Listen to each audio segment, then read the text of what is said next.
Selamat datang di Bahas Anime, tempatnya teori, fakta, dan misteri dunia anime favoritmu. Jangan lupa like dan subscribe ya.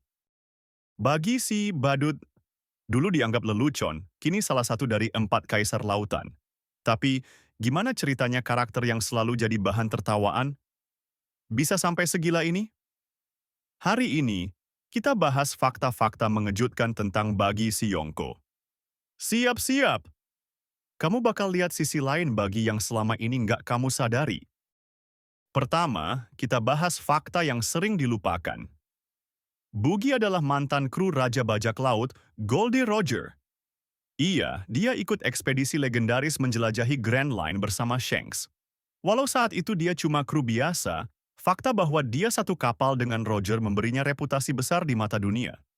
Dan itu jadi modal utama untuk membentuk citra berbahaya saat dunia mulai kacau. Tapi bukan cuma itu. Setelah Perang Marineford Bagi justru naik daun. Pemerintah dunia panik setelah kehilangan Whitebeard. Dunia butuh figur kuat, dan Bagi muncul sebagai pemimpin organisasi pengantar bayaran terbesar, yang punya jaringan luas, termasuk mantan tahanan Impel Down. Reputasinya meledak, dan pemerintah dunia lebih memilih menjadikannya Yonko daripada harus hadapi dia sebagai musuh yang tak terkontrol. Yang paling mengejutkan, Crocodile dan Mihawk gabung ke dalam Cross Guild, organisasi yang pada akhirnya dipimpin secara simbolis oleh Bagi. Tapi lucunya, Bagi sendiri nggak pernah berencana jadi bos. Justru karena kesalahpahaman, dia dianggap sebagai otak di balik organisasi tersebut. Ini bukti kalau di dunia One Piece, persepsi bisa lebih kuat dari kenyataan. Jangan lupakan juga bahwa Bagi adalah karakter dengan keberuntungan super abnormal.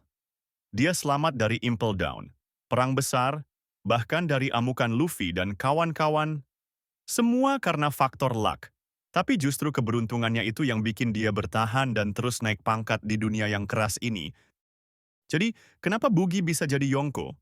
Bukan karena kekuatan fisik, tapi karena reputasi, jaringan, persepsi publik, dan keberuntungan. Dia adalah simbol dari bagaimana dunia One Piece sebenarnya bekerja. Politik, propaganda, dan citra bisa membuat siapa saja jadi legenda. Kesimpulannya, Bagi bukan cuma badut. Dia adalah representasi sempurna dari dunia One Piece yang absurd, tapi penuh makna.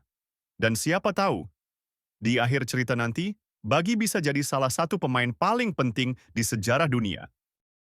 Kalau kamu suka pembahasan kayak gini, klik like dan subscribe sekarang juga. Tulis di komentar siapa karakter One Piece yang menurut kamu paling diremehkan, tapi sebenarnya OP. Sampai jumpa di video selanjutnya, dan tetap bahas anime.